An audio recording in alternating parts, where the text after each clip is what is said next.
एक दिन भगवान ने नामदेव जी की परीक्षा लेने के लिए एक वृद्ध ब्राह्मण का रूप धारण किया। लाठी लिए महाराज, हाथ कांप रहे हैं, पैर चल नहीं पा रहे हैं, लुढ़क रहे हैं कभी इधर उधर। इस स्थिति में श्री नामदेव जी के घर ठाकुर जी पहुंच गए। नामदेव जी ने जैसी देखा कोई संत पधारे हैं, ओ महाराज जाकर के संभाला उनको, जय हो जय हो जय हो महाराज, आपको बारंबार प्रणाम।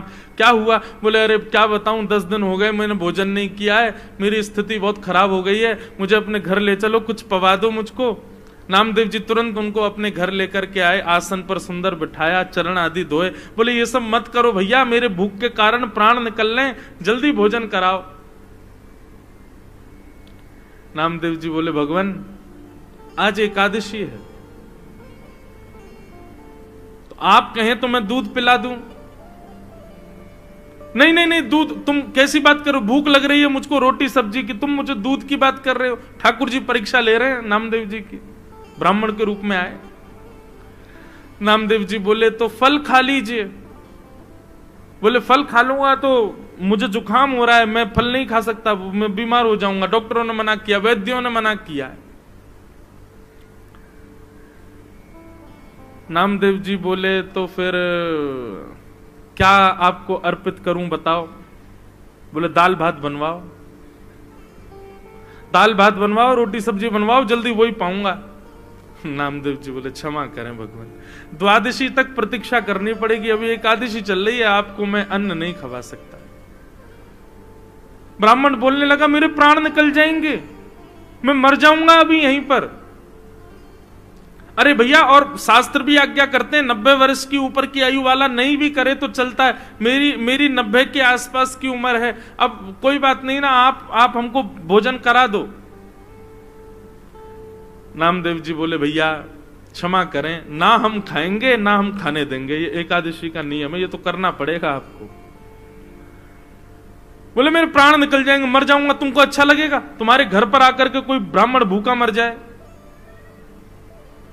नामदेव जी बोले मरना तो एक दिन है ही, आज एकादशी, आज ही चले जाओ, इससे बढ़िया दिन क्या होगा। ब्राह्मण ने महाराज चिल्ला चिल्ला करके मोहल्ले वाले बुला लिए सारे। बोले देखो ये नामदेव अपने आप को बहुत बड़ा भक्त कहता है, पूरे पंढरपुर में इसके चर्चे होते हैं, ये भक्त है, देखो ये क्या कर रहा है। सबने कहा भैया क्या हो गया? नामदेव जी बोले आज एकादशी है, ये 10 दिन के भूखे हैं, कह रहे हैं भोजन कराओ, हम कह रहे हैं एकादशी है, द्वादशी तक प्रतीक्षा करो, और पाना है तो फल पालो, दूध पी लो। पड़ोसियों ने भी कहा नामदेव जी आप करो ना एकादशी, उनको क्यों करवा रहे हो जबरदस्ती, उनको बेचारों को दे दो जो भी है। नामदेव जी बोले क्षमा करो, मैं इनको अन्न नहीं दे सकता। अब तो मोहल्ले के लोग भी बुरा भला कहने लगे। बोले नामदेव ऐसी कौन सी भक्ति होती है कि तुम जबरदस्ती दूसरे के ऊपर थोप रहे हो कि करना ही पड़ेगा। सब लोग गए, महाराज जी आप चलो हमारे घर चलो, हम आपको बना के पवा देंगे। नामदेव जी सामने आ गए, बोले जाने भी नहीं दूंगा, मुझे पता चल जाए कि एकादशी और कोई अन्न खाने बैठ रहा तो मैं थाली उठा के भाग जाऊं, मैं नहीं खाने दूंगा। अब तो महाराज ठाकुर जी नाटक करने में तो ठाकुर जी एक नंबर है, हाथ पांव कांपने लगे ठाकुर जी के, और महाराज गिर पड़े, मुंह से झाग निकलने लगा। बोले नामदेव मेरे प्राण निकल रहे हैं, कुछ तो दे दो।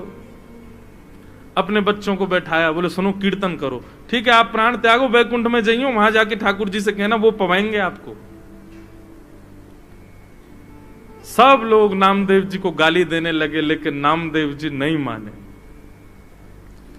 और महाराज करते करते करते ठाकुर जी ने ब्राह्मण के भेष में ऐसा प्रतीत कराया कि उनके प्राण निकल गए।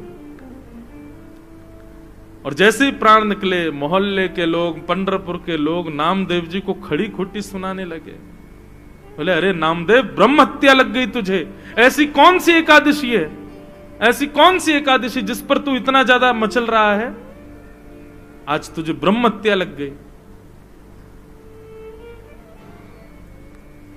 नामदेव जी के नेत्रों से अश्रु आने लगे, चरणों में प्रणाम किया, तुलसी की माला लाकर के उस ब्राह्मण देवता को पहना दी। बोले कितना भाग्य है इनका, पंढरपुर क्षेत्र में चंद्रभागा नदी के तट पर और एकादशी के दिन प्राण त्याग दिए, और वो भी निराहार होकर के, बिना आहार लिए। कितने बड़े सौभाग्य की बात है। देवी अपनी पत्नी से बोले, अब हमको ब्रह्महत्या लग गई है, ठीक है एकादशी के लिए ही सही, लेकिन हत्या तो हो गई, कारण तो हम ही लोग बने। अब ठाकुर जी तो हमारे हाथ की सेवा स्वीकार नहीं करेंगे, और अब तो हम नाम जाप करने के भी अधिकारी नहीं है, क्योंकि ब्रह्महत्या लग गई। चलो इन ब्राह्मण देवता की अंत्येष्टि करते हैं, और उसी चिता में हम लोग भी जीवित अपने प्राण त्याग देंगे। जब हमने ऐसा किया तो हम ये करेंगे। ठाकुर जी की महाराज ब्राह्मण वेश की अर्थी बनाई, अर्थी पर ठाकुर जी को लिटाया। ठाकुर जी अब भी परीक्षा चली रही है ठाकुर जी की। सोचो कितनी स्थिति पहुंच गई, यहां तक तो कोई भी हम में से आप में से कोई भी पिघल जाएगा, लेकिन नामदेव जी नहीं माने।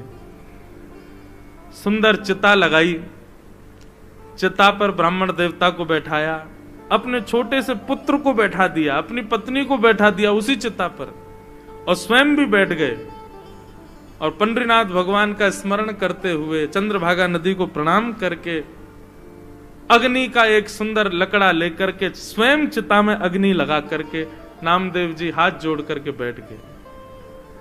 जैसे ही अग्नि, अब भी ठाकुर जी सोच रहे थे कि कुछ तो होगा, नामदेव शायद बदल जाए, लेकिन नहीं, नामदेव जी तो पूरे तैयार थे प्राण त्यागने को। जैसे ही चिता की अग्नि नेक ठाकुर जी की कमर पर छुई होगी, सोई महाराज ब्राह्मण देवता तो उठ करके बैठ गए, नामदेव जी को खींच लिया, उनकी पत्नी को खींच लिया, बच्चों को खींच लिया। नामदेव जी महाराज देखने लगे क्या हुआ, तुरंत नामदेव जी को झलक दिख गई कि ब्राह्मण के रूप में साक्षात श्री पंडरीनाथ भगवान ही खड़े हैं। अपने हृदय से लगा लिया नामदेव जी को।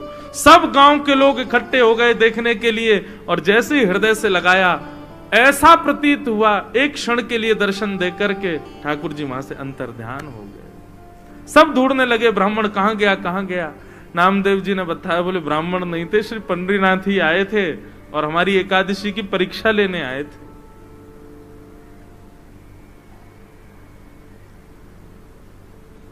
ऐसी बंधुओं, ये निष्ठा है, ये कोई व्रत नहीं है, ये आपका प्रेम है ठाकुर जी के प्रति। उसको प्रेम की तरह ही इजहार करो उसका। नियम जब बन जाता है ना, तो वहां प्रेम नहीं रहता। ठीक है एकादशी एक नियम है, पर उसको प्रेम की तरह पालन करो कि हमारा प्रेम है ठाकुर जी के प्रति, कि हम आज आपके लिए हम अन्न नहीं पाएंगे। महीने में 2 बार हर वैष्णव अपने ठाकुर जी के लिए एकादशी का व्रत करते हैं। तो ऐसी एकादशी जरूर करनी चाहिए भैया। पहले हमसे भी नहीं होती थी, पर अब हमने भी प्रारंभ, कथा कहते कहते हमारे जीवन में भी भाव आया, अब हम भी करते हैं। और एकादशी के दिन बंधुओं, भैया इनको बोल दो ना शांत हो जाए, हमारी कथा हो जाए, फिर बोलने। बोलो वृंदावन बिहारी लाल की। दूसरी बात एक और सुनिए बंधुओं, व्रत उस वस्तु का किया जाता है जिस वस्तु के बगैर आप रह नहीं सकते। प्राचीन काल में लोगों के पास में बहु साधन नहीं थे, केवल रोटी और सब्जी के लिए ही मानव जीता था। बच्चे प्राचीन काल में, आज से 100 वर्ष पहले भी, वो एक्साइटमेंट उनका तभी होता था जब मां चूल्हे में अग्नि लगाती थी। सब बच्चे बैठ जाते थे, अब हमको रोटी मिलेगी, अब हमको सब्जी मिलेगी। रोटी सब्जी ही साधन होता था, इसके अलावा करने को कुछ था ही नहीं। इसलिए प्राचीन काल में, प्राचीन भारत से या प्राचीन युगों से व्रत के रूप में अन्न का त्याग बताया गया। आज भी अन्न का त्याग ही व्रत है, पर मुझे ऐसा लगता है, ये शास्त्र की बात नहीं, ये मुझे ऐसा लगता है कि व्रत करना है तो उस वस्तु का करो जिसमें आप आसक्त हो। और आज की डेट में सबसे ज्यादा आसक्त व्यक्ति है इसके प्रति। इस बार की एकादशी तो ठीक है, अगली एकादशी क्योंकि भोजन छोड़ना कोई बड़ी बात नहीं है आज की डेट में। मैं कितने घरों में जाता हूं, बच्चे पतले दुबले, मैंने कि माता जी इनको खिलाती क्यों नहीं, पूरे दिन फोन में लगा रहता है, खाता ही नहीं है, भूख ही नहीं लगती इसको। आजकल भोजन छोड़ना बड़ी बात नहीं है, 2-2 दिन भी लोग भूखे रह लेते हैं। आजकल बड़ी बात है 2 घंटे भी इसके बिना रहना। हम आपसे क्या कह रहे हैं, हम खुद व्यासपीठ पर लेके बैठे हैं, लेकिन हम तो इसलिए लेके बैठे हैं, बीच में कभी पद याद आ जाता है, वो पद सेव नहीं हो तो हम तुरंत निकाल करके फिर वो आपको सुनाना होता है, इसलिए हम रखते, बाकी रहता फ्लाइट मोड पे। और हमारा फोन किसी काम का है भी नहीं, जे हमारे पास रहता ही नहीं, औरों के पास ही रहता है। लेकिन फिर भी हूं तो मैं भी आप लोगों में से ही। एकादशी करनी है तो उस वस्तु की करो जिसके प्रति आपकी ज्यादा आसक्ति है। व्रत करना है तो उस वस्तु का करो जिसके प्रति आपका लगाव इतना है कि उसके बगैर आप रह ही नहीं पाते। और आज की डेट में इससे बड़ी एकादशी कोई नहीं। अगली एकादशी जितने बजे एकादशी तिथि प्रारंभ हो और जब तक द्वादशी ना आए, ब्राह्मण देवता से पूछ लेना कितने बजे एकादशी प्रारंभ होगी, इतने बजे हो रही है, और द्वादशी कब लगेगी, इतने बजे, उतनी देर फोन नहीं चलाना, तब आपकी एकादशी मानी जाएगी। मैं तो आजकल के युवाओं को यही बोलता हूं कि आप लोग अन्न वन्न तो कोई भी छोड़ लेगा, इसको छोड़ के दिखाओ। जिन जिन लोगों के अंदर व्यसन है, तंबाकू का व्यसन है, सिगरेट का व्यसन है, या फिर मदिरा का व्यसन है, और एक और बात, क्रोध का व्यसन है, बहुत क्रोध आता, हर दिन गुस्सा आता है, लोभ का व्यसन है, मोह का व्यसन है, ये सारे अवगुण आपको सबको पता है कि हमारे अंदर क्या है। व्रत करना है तो अगली एकादशी पर अपने उन अवगुणों का व्रत करना है। रोज क्रोध आता, आज क्रोध नहीं करेंगे, चाहे कोई कितना ही बुरा कर ले हमारे साथ, आज गुस्सा करना ही नहीं है। और बताएं, इंद्रियों का व्रत करो। कभी नेत्रों का व्रत करो। नेत्रों का व्रत कैसे, कि आज नेत्रों से केवल भगवत संबंधी वस्तुओं का दर्शन करेंगे, सांसारिक वस्तुओं को नहीं देखेंगे। कानों का व्रत, आज कानों से केवल भगवत चर्चा, भगवत गुणानुवाद, भगवत संकीर्तन ही सुनेंगे, और कुछ नहीं सुनेंगे। जीव का तो आप लोग करते ही हो। इंद्रियों का व्रत अनेक प्रकार हैं बंधुओं, क्योंकि आजकल क्या होता है कि लोग अन्न छोड़ने की क्रिया करते हैं, लेकिन हृदय से तो दूसरा कोई खा रहा हो तो उससे कहते हैं, भाई सुन, तू उधर जा खा ले, हमारा व्रत है, तेरी थाली देख के हमारा मन कर रहा है, तू उधर खा, रोटी हमारे सामने मत खा। ये कोई व्रत है? नहीं। एकादशी निष्ठा है, एकादशी आपके प्रेम का प्रमाण है, उसको उसी प्रकार करो। मुझे बहुत अच्छा लगा सुन के, जब मुझे पता चला कि तांदूर के हमारे शारदा परिवार के और यहाँ के कई भाई लोग प्रभात फेरी करते हैं एकादशी के दिन। सब लोग सवेरे सवेरे 5 बजे, मुझे भी बुलाया था आज, लेकिन हम इतने थके रहते हैं, नहीं गया। पर यह अच्छी बात है, आप लोग किसी रूप में ही सही एकादशी का प्रारंभ इतना सुंदर कर रहे हैं, बहुत अच्छी बात है। हम तो कहेंगे ठाकुर जी आपको ऐसी शक्ति दें कि आपका ये नियम कभी ना टूटे, आपका भी ना टूटे, फिर आपके आने वाले वंश के बालक भी इस नियम का पालन करें, और पूरे विश्व में, भारत में एक दिन ऐसा संतों को खबर लगे, तांदूर में एक हमारे बहन भाइयों की ऐसी पूरी एक मंडली है जो हर एकादशी को प्रभात फेरी करती है। आपका ये नियम सदा बना रहे, अच्छी बात है। तो भैया एकादशी निष्ठा इसको जरूर कीजिए। यदि आज तक नहीं करते हैं तो आज तो अब निकल गया, अब आगे से प्रारंभ करो। एकादशी के दिन बहुत ध्यान पूर्वक, निष्ठा पूर्वक ठाकुर जी का व्रत करो। अब हमारे वृंदावन की कई रीतियों में एकादशी का व्रत नहीं होता, जगन्नाथ जी की परंपरा में एकादशी का व्रत नहीं होता। लोग कहते हैं महाराज जी जगन्नाथपुरी में, अब आप अगर स्कंद पुराण पढ़ेंगे तो वहां पर तो लिखा है कि अगर आप एकादशी के दिन जगन्नाथपुरी में हो तो आप बहुत बड़े भाग्यशाली हो कि आप जगन्नाथपुरी में हो। तो बोले क्या करना चाहिए? बोले उस दिन आकंठ दाल भात पाना चाहिए। स्कंद पुराण में लिखा है कि अगर एकादशी के दिन आप जगन्नाथपुरी में हो तो जितनी आपकी क्षमता है उससे ज्यादा आपको दाल भात पाना है। लेकिन हाँ, शर्त यह है अन्न नहीं, ठाकुर जी श्री जगन्नाथ जी का प्रसाद ही पा सकते हो एकादशी के दिन। वहां के नियम अलग हैं, वहां के कानून, कहीं कहीं पर ये नियम, वहां पाप का निवास नहीं हो सकता। क्यों? उसके पीछे कारण, अन्न में पाप का निवास होता है। लेकिन जगन्नाथपुरी की रसोई में जो रसोइया है ना, उन सबको लक्ष्मी रूप माना जाता है। वहां पर जितने भी यंत्र हैं जिनसे भोजन बनाया जाता है, उन सबकी भी पूजा लक्ष्मी भाव से होती है कि भैया ये जगन्नाथ जी की निज रसोई है, यहाँ लक्ष्मी ही भोजन बनाती है। लक्ष्मी जिस अन्न का स्पर्श कर दे उसमें पाप नहीं रह सकता। इसलिए वहां महाप्रसाद पाने पर दोष नहीं लगता। एकादशी उल्टी टंगी हुई है जगन्नाथ भगवान के पीछे। हमारे वृंदावन के कई नियमों में, जैसे राधा वल्लभियों में, श्री हरिवंशियों में, वहां पर भी एकादशी नहीं होती। उनके भाव अलग हैं, वहां भाव प्राधान्य भाव आ जाता है। पर हम आप सब लोग वैष्णव, हमको प्रयास करना चाहिए, ठाकुर जी के लिए व्रत करो। व्यक्ति बड़ी से बड़ी वस्तु छोड़ देता, ठाकुर जी के लिए एक दिन अन्न मत खाओ और निष्ठा पूर्वक, प्रेम पूर्वक उसका निर्वहन करो। इस प्रकार एकादशी की महिमा बताई गई। और यहां से प्रारंभ हुआ भागवत का प्राण प्रसंग, रास पंचाध्याय। बहुत सावधानी से बैठिएगा आप सब लोग कि भगवान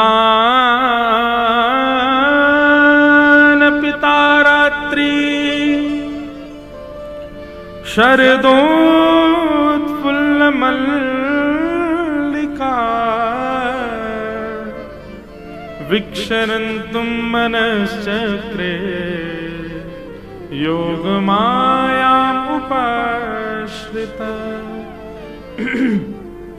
सब लोग बहुत सावधानी से सुनिए, ये रास की कथा है। यहां पर महादेव को भी रोक दिया गया था। आप लोग तो सामान्य जीव हो, इसलिए थोड़ा विचार कीजिएगा और बहुत सावधानी से सुनिएगा। अब जो हम प्रसंग सुनने जा रहे हैं बंधुओं, रास पंचाध्याय, इसको श्रीमद् भागवत का प्राण माना गया है। श्रीमद् भागवत यानी श्री कृष्ण का हृदय है रास पंचाध्याय। और उसमें भी गोपी गीत, गोपी गीत तो निज हृदय है ठाकुर जी का। इसलिए इसको बहुत सावधानी से सुनिएगा, कहीं आपके हृदय में कोई संशय उत्पन्न ना हो जाए। ठाकुर जी की इस लीला को यदि आपने आधा अधूरा या कुभाव से सुना ना, तो निश्चित है आपके हृदय में कोई दूषित भाव उत्पन्न हो जाएगा और दोष लगेगा फिर। इसलिए बहुत सावधानी से सुनिएगा। रास पंचाध्याय का सबसे पहला अक्षर क्या है कि भगवान अपिता रात्रि।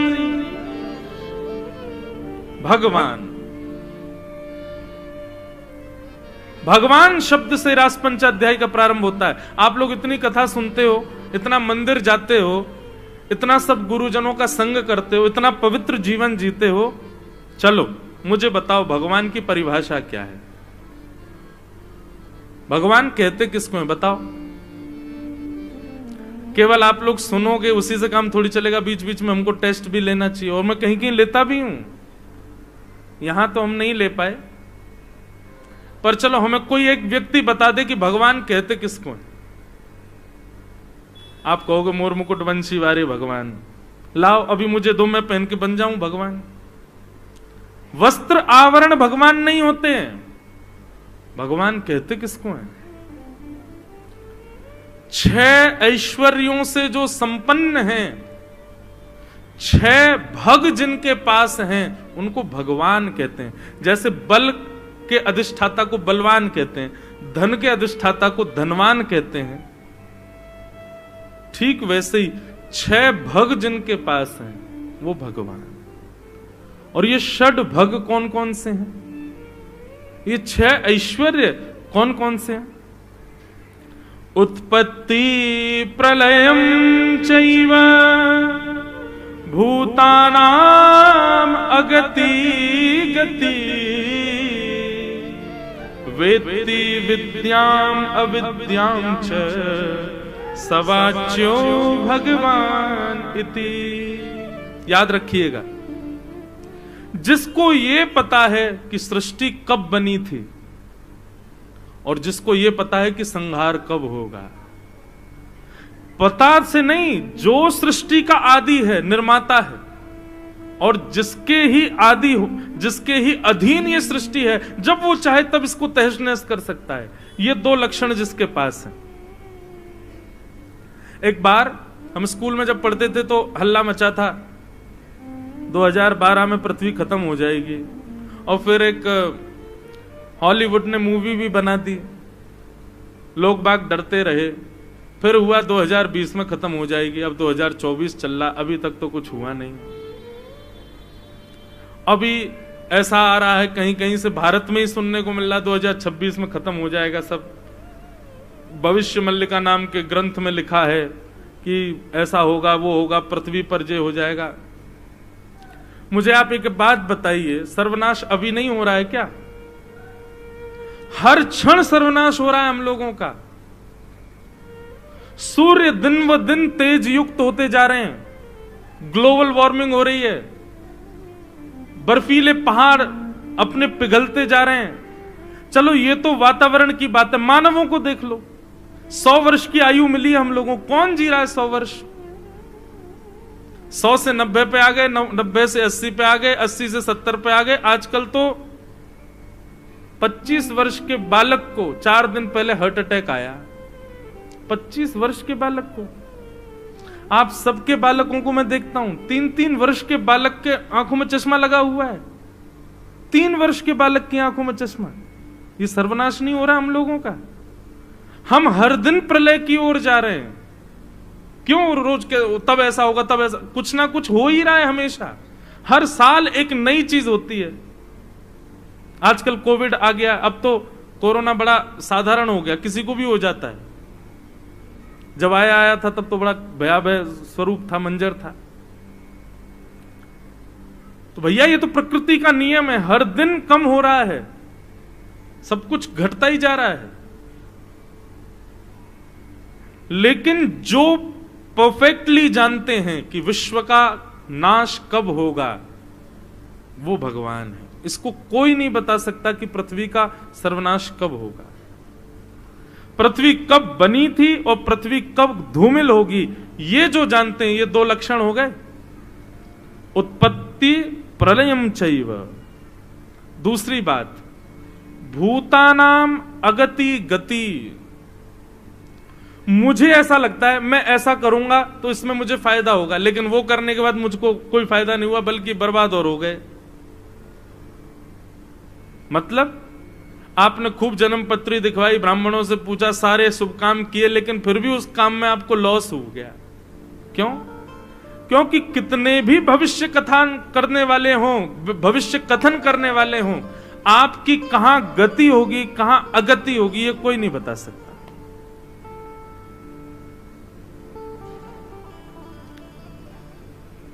अब मुझे कहना तो नहीं चाहिए, लेकिन कह दूं,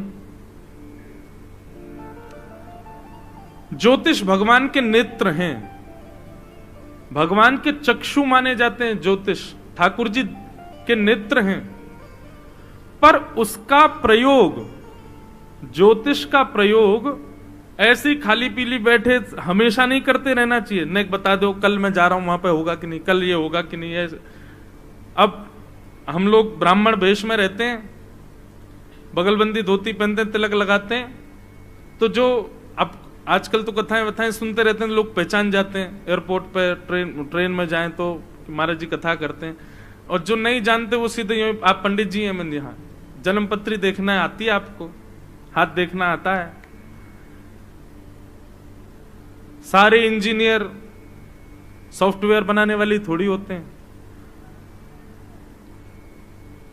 ऐसे सारे ब्राह्मण हाथ देखने वाली थोड़ी होते हैं। इस प्रकार ज्योतिष का प्रयोग नहीं, ज्योतिष का प्रयोग उन लोगों के लिए जो बहुत भयभीत अवस्था में हैं, वे जानना चाहें कि ठाकुर जी क्या आज्ञा कर रहे हैं और वो आज्ञा समझ करके फिर अपने कर्म को प्रधान रखें। बस वहां ब्राह्मण देवता ने कह दिया ऐसा ऐसा ऐसा ऐसा है, अब बैठे हैं चिंता कर रहे हैं कि शनि की 7.5 चल रही है, मैं कुछ भी करूंगा सफल तो होऊंगा ही नहीं। नहीं, आप कर्म पर ध्यान रखो।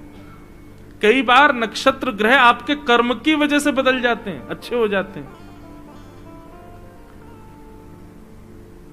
तो हमारी कहां गति है कहां अगति है, ये जो जानते हैं, तो 2 गुण, पृथ्वी कब बनी और कब नष्ट होगी, मानवों की कहां गति है कहां अगति है, ये जो जानते हैं, 4 लक्षण हो गए। और 2 लक्षण, वेत्ति विद्याम अविद्याम च, जो अविज्ञ हैं, अनविज्ञ नहीं है, सब कुछ जानते हैं। विद्या क्या है, अविद्या क्या है, सद क्या है, असद क्या है, इसको जो समझते हैं, ये 6 लक्षण जिनके अंदर हैं वो भगवान, और इन 6 को जो नहीं जानता वो मानव। आप कितना भी दावा कीजिए, ये 6 भग आपके पास कभी नहीं आ सकते, ये केवल भगवान के पास रहते, इसीलिए वो भगवान है। तो भगवान कौन? जिनके अंदर 6 लक्षण युक्त हैं।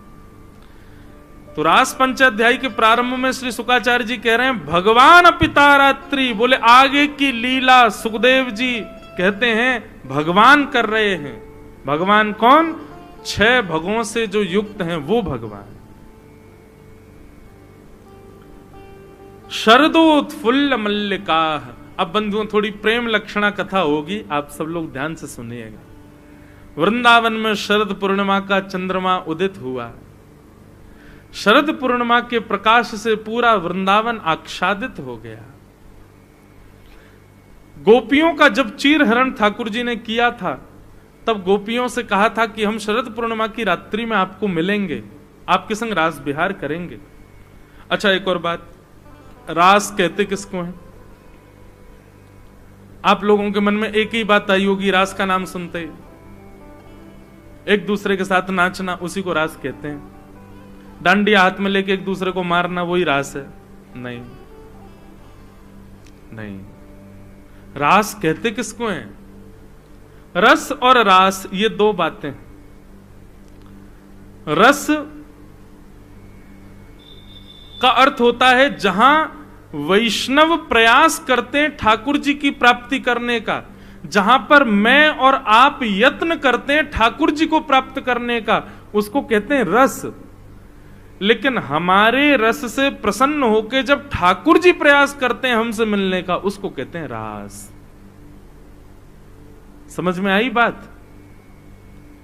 आप प्रयत्न कर रहे हो कि मुझे ठाकुर जी मिले, मुझे राधारमण जी मिले, मुझे श्रीनाथ जी मिले, मैं उनका दर्शन करूं, मैं वृंदावन जाऊं, मैं नाथ द्वार जाऊं, मैं मथुरा जाऊं, मैं गोकुल जाऊं, ये रस है। लेकिन कभी कुछ ऐसा हो कि ठाकुर जी अनुग्रह करके आपके लिए तांदूर आ जाएं, वो रास है। और अभी तक रास हमारे साथ हुआ नहीं है, अभी हम रस में ही व्यवस्थित हैं। लेकिन अपनी भक्ति को उस स्थिति में ले जाना है कि ठाकुर जी रास करें हमारे साथ। भगवान के एक भक्त थे धन्ना जाट, क्या नाम था? बहुत ध्यान से सुनिएगा। रास किसको कहते हैं ये बता रहे हैं। सब माताएं इधर देखो, इधर देखो, यहां देखो, हमको देखो, बस आज और कल देख लो, फिर मत देखना। तो धन्ना जाट की कथा आती है कि धन्ना जी को एक महात्मा उनके घर आए। वो अपने शालिग्राम जी की सेवा करते थे। शालिग्राम जी की सेवा देख करके धन्ना जी के मन में आ गया मैं भी करूंगा। छोटे से थे, नन्हे से बालक। तो धन्ना जी उनके शालिग्राम जी लेकर के बैठ गए महात्मा के और बोले महाराज जी अब नहीं दूंगा, ये तो मेरे हो गए। महाराज जी बोले अरे भैया मेरे वर्षों की सेवा जो धल लेगा, क्या करे, बालक है, इसके हट से कैसे बचें। तो महाराज जी ने क्या किया, बाहर से शालिग्राम जैसे दिखने वाले पत्थर ले आए, उनको इत्र वित्र लगा के, चंदन लगा के सिंहासन पर बैठा दिया। और धन्ना जी से कहा, बोले अच्छा एक बात बताओ, तुमको राजा भगवान चाहिए कि चौकीदार भगवान चाहिए? धन्ना जी बोले राजा भगवान चाहिए। बोले राजा भगवान वो है जो सिंहासन पर बैठे हैं, और तुम जो हाथ में लिए घूम रहे हो ये चौकीदार भगवान है। नन्हे से बोले भाले धन्ना हाथ वाले ठाकुर जी दे दिए। वो असली शालिग्राम थे, और ऐसे नकली पत्थर, वो बस बाहर का गली का कोई पत्थर था, उस इत्र उत्र लगा दिया। धन्ना जी को विश्वास हो गया यही साक्षात भगवान।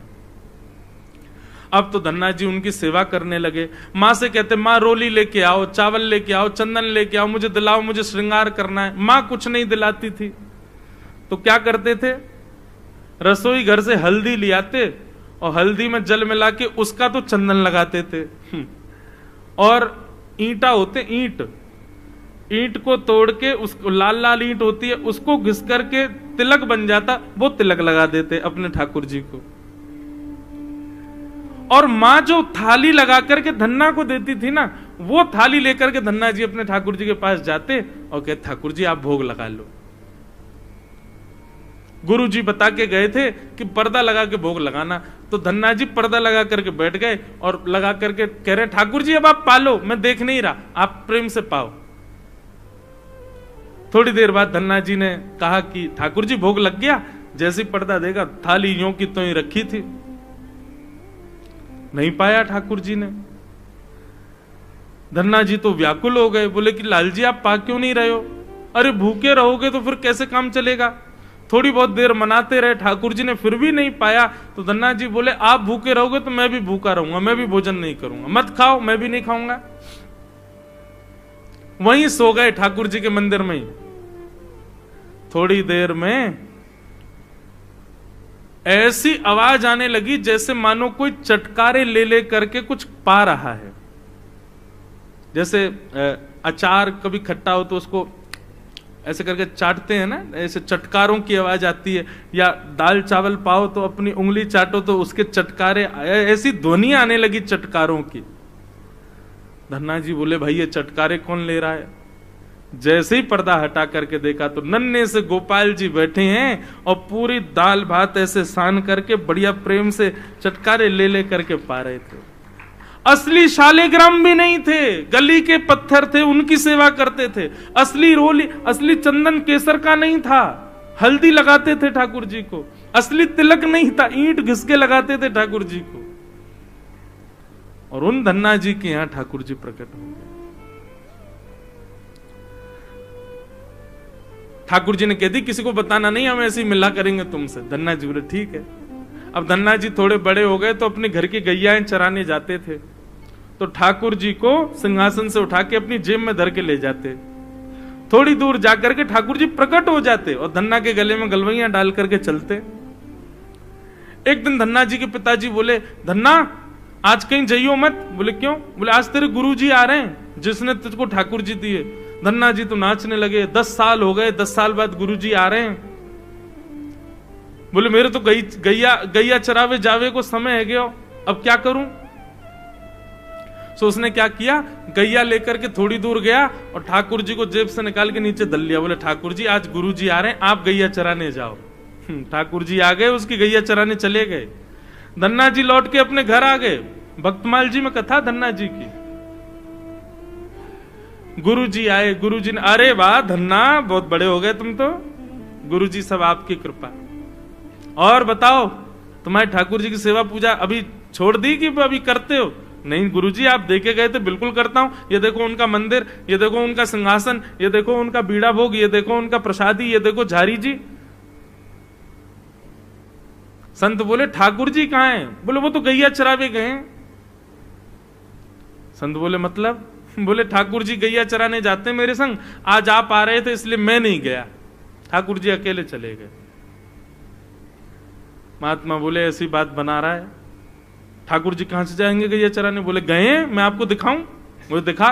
लेकर के संत को गया, खेत में गैया चर रही थी, वहीं वृक्ष के नीचे ठाकुर जी बैठे थे। धन्ना जी के गुरु जी को नहीं दिख रहे थे। गुरु जी देखो वो बैठे ठाकुर जी। गुरु जी बोले मुझे तो दिख ही नहीं रहे। दौड़ करके धन्ना जी गए, बोले ठाकुर जी गुरु जी आए, जिन्होंने आपको मुझे दिया वो आए, आप दिख जाओ उनको। आहा धन्ना जी की बात मान करके ठाकुर जी प्रकट हो गए, उनके गुरुदेव को दर्शन दिए। गुरुदेव रोने लगे, बोले सच्चे शालिग्राम की सेवा 100 वर्षों से कर रहा हूं, मेरे गुरुदेव से प्राप्त थे 150 वर्ष पुराने शालिग्राम, नित्य नियम से 108 तुलसी चढ़ाता हूं, इतना नाम जप करता हूं, इतना वेद अध्ययन करता हूं, ज्ञान आदि सब मैंने ग्रहण किया, घर परिवार छोड़ दिया, साधु महात्मा बना घूमता हूं, मेरे लिए आप कभी प्रकट नहीं हुए। नन्हे से बालक को गली का पत्थर दे गया, उससे प्रकट होकर गैया चरा रहे हो आप। जय हो, अपार लीला है ठाकुर जी आपकी। इसको कहते हैं रास। ये क्या है? रास। ये रस नहीं है बंधु, ये रास है।